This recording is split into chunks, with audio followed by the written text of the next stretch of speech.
Les sous-développements économiques et sociaux et la misère extrême fait chaque année 60 millions de morts. C'est énorme. C'est autant que pendant la Seconde Guerre mondiale. En d'autres termes, la pauvreté fait chaque année autant de victimes qu'en 6 ans de guerre mondiale. Chaque jour, c'est 25 000 personnes qui meurent de faim dans le monde. En fait, ils meurent même pas de faim, j'ai envie de dire. Non, ils meurent plutôt parce qu'ils n'ont pas eu assez de pouvoir d'achat. Parce qu'on ne meurt pas de faim avec de l'argent dans les poches. Donc, ils n'ont juste pas eu assez d'argent, ils n'ont pas trouvé l'argent pour acheter à manger. La nourriture, il y en a suffisamment pour tous les êtres humains de la planète, mais l'argent, lui, est rare. C'est cette rareté qu'il a besoin, cette rareté relative, qui lui donne une valeur qui fait que autant de personnes meurent de faim dans le monde et meurent de la pauvreté.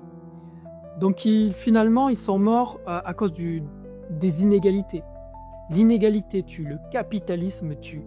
Si on fait le lien avec la guerre en Ukraine, il y a à peu près 100 000 morts par an, si on compte les deux camps, et c'est déjà énorme, et c'est déjà extrêmement grave.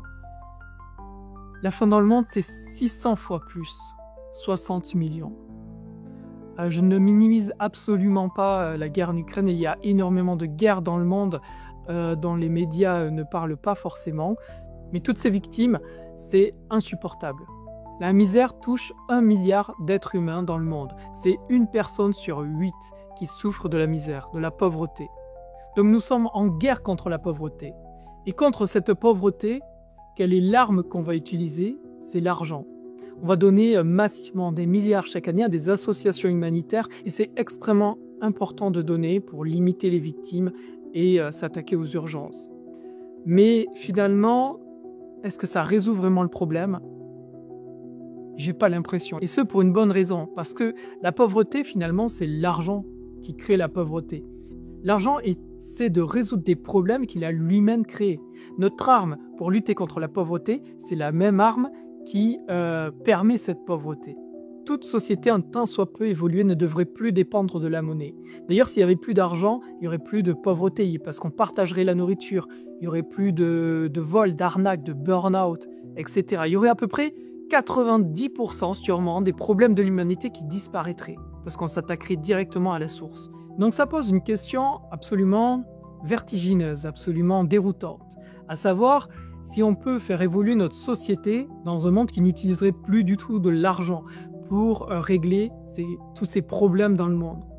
Et finalement, la réponse à cette question, aussi incroyable puisse être, la réponse est oui, c'est possible.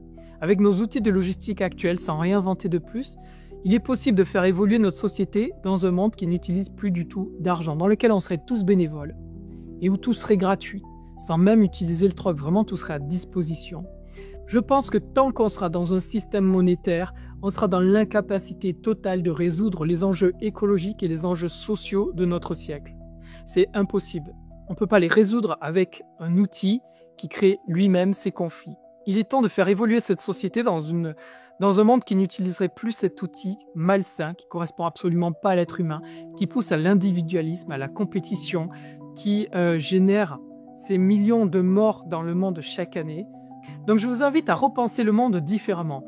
Imaginons qu'il n'y ait plus d'argent.